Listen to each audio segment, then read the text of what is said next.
So it's not uncommon for the dogs that come in here because they're insecure, the dogs that come in here that are aggressive, to all of a sudden turn a corner and get very, very needy. And then he already wasn't good in crate. He was very whiny if the crate door was shut. And so that's what we've been experiencing the last few days.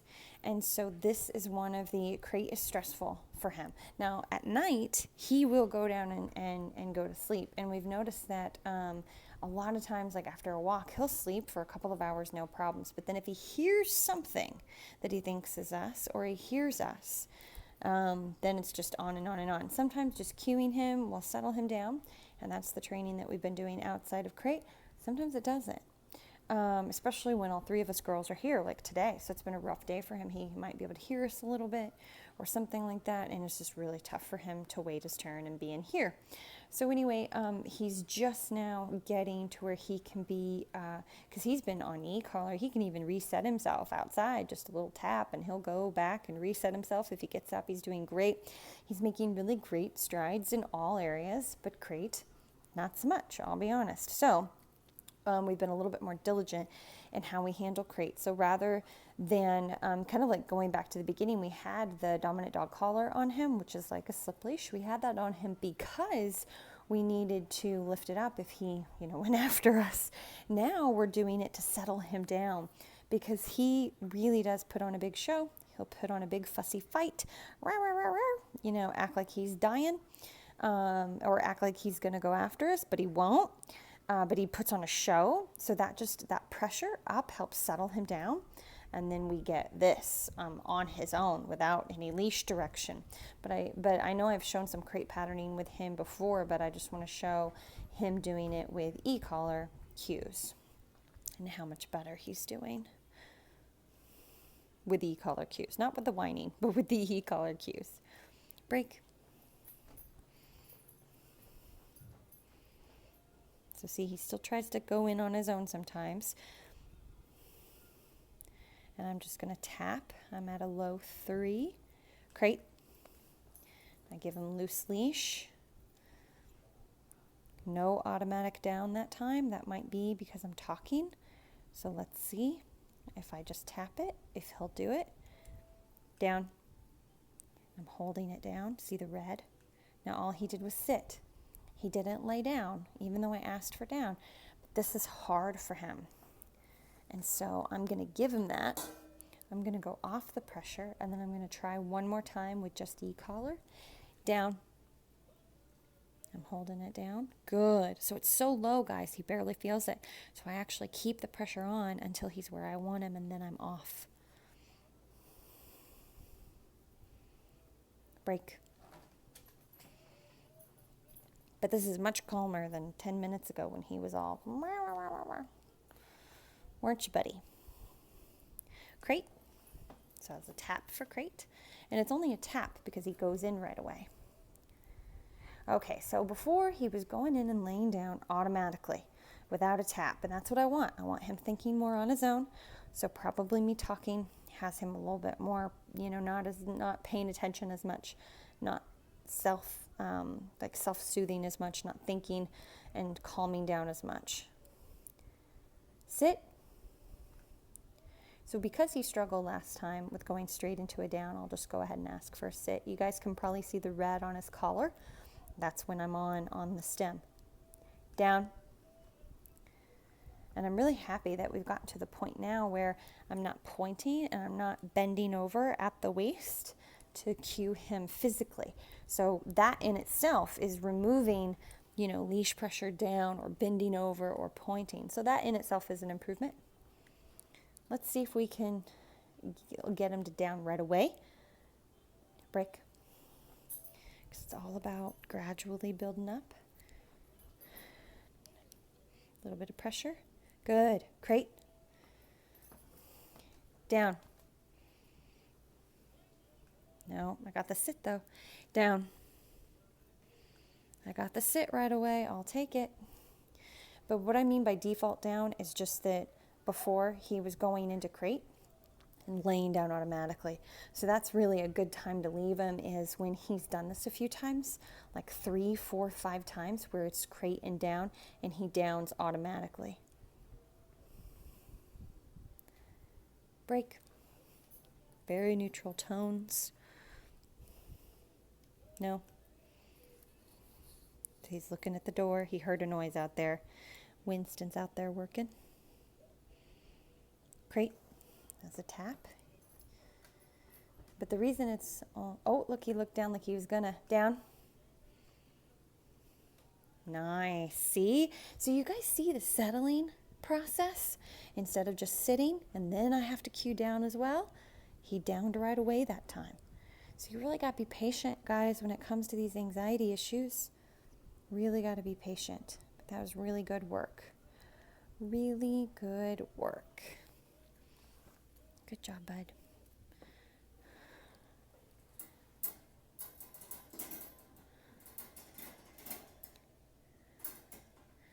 Now I'm going to try something else, actually, because I think he hops up as soon as I leave the room. So, sorry, I should have thought of this before, but it's something we've done with some of the dogs.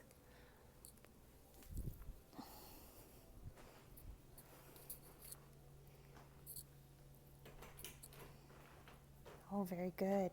So I'm just going to exit, see if he stays in a down.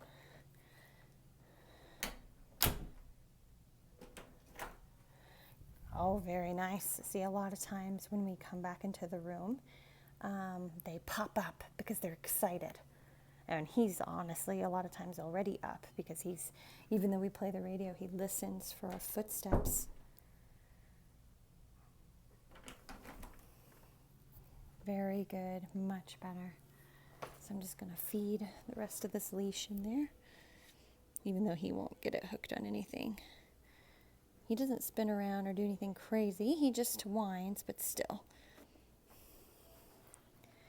Now, if I was to do this one more time and he gets up, I would definitely open the door, get the leash, and do this again.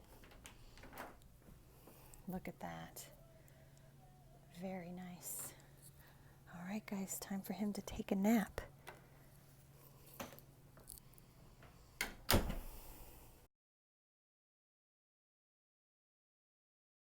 Hey, guys. So, I know that Tommy is up in his crate because we just took out another dog, so that always makes him get up. Even if he's nice and settled, you know, we'll come in, get another dog, bring him out. That makes him get up again.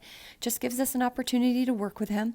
So rather than just correct him in the crate, which was working really easily, it was no big deal the first few days. We'd correct him like once and he'd be good all day. No big deal. It's, you know, it's not anymore. And then cueing him it only settles him for 15 minutes or something. If he hears anything, he gets up again. So I want to make sure that we're doing a lot of things to help him calm down in the crate. And because here's the thing, when you have dogs with serious arousal levels or anxiety levels, you can't just correct them and make it better. There's so much more to training than that. You can't have just positive reinforcement. You can't have just corrections. There's more to it than that. So he's up. I can hear tiny little whimpers. So I'm just going to show you, you know, what we're going to start doing when we hear that. Here we go.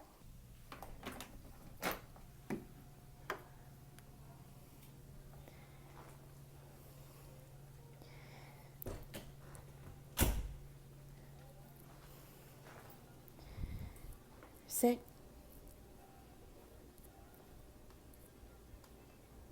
Good, and I was on the button the whole time. I'm at my 3. It was tough for him though, you saw that, right? Down. All right, so he shifted, but he didn't move. I'm gonna go up to a 4. Down. So we got the sit, but we're not getting the down. I've tried twice. So I'm going to try something else. So I'm just going to give him more guidance. And he already knows not to exit without permission. He's been really great about that. Down. See, he thinks I was going to call him out. See that anticipation? Down. Good. Now, I know it's a lot of work, but we're going to start doing this every time we hear any whimpering, we're going to come in here and do this with him over and over if we're here, of course, because he really doesn't do it much when we're gone, but that could change too because he's, gotten more comfortable, so that could easily change as well. So I'm just going to open and shut the door a few times. Shut the light off just like I'm leaving. And we can check him on the cameras too, so I can see if he's popped up or not. And even if I'm not here, I can let the girls know if you're in the house. Go reset Tommy. It's a lot of work. It really is, but it's so worth it. And separation anxiety and crate anxiety is a lot of work. And I just want to let you guys know that you really have to keep your interactions with the dog low key. No petting, no anger, no frustration, no excitement, no emotion. Really matter of fact and a little on the firm side.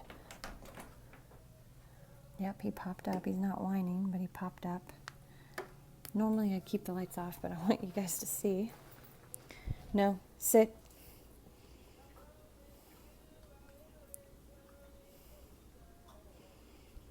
Down.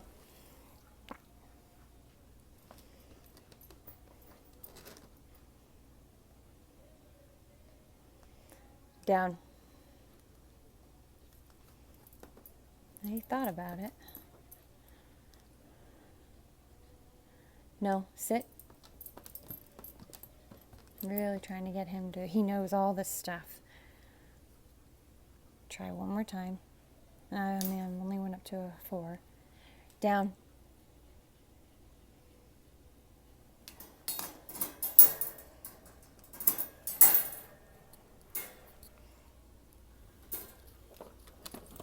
Down. He jumped forward that time, I guess. I don't know if you saw that. But yeah, pretty bit of a stubborn streak here. Bit of a stubborn streak, but that's okay. So you can't make you gotta have a bit of a firmness with these interactions. You can't make them soft in any way, shape, or form, or the dog will definitely want you to come in again and again, and they'll do whatever they can to get to see your face. And that could happen anyway, but we've done this with other dogs, and sometimes it's worked beautifully, and sometimes it's barely made a difference, and we'll find out. Just gonna hang here for a few seconds again.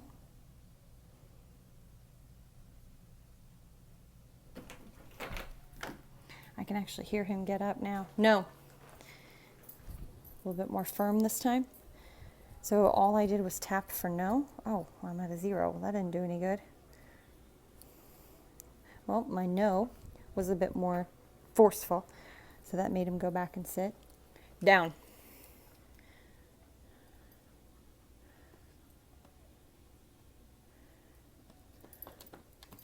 Down. Good. So I went up to a 5 that time, and this goes up to 10 seconds on continuous, and I held it down. So we're going to do some playing around here. I'm going to do some playing around here.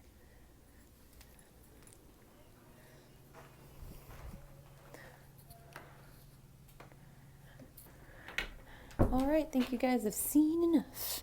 Let you go.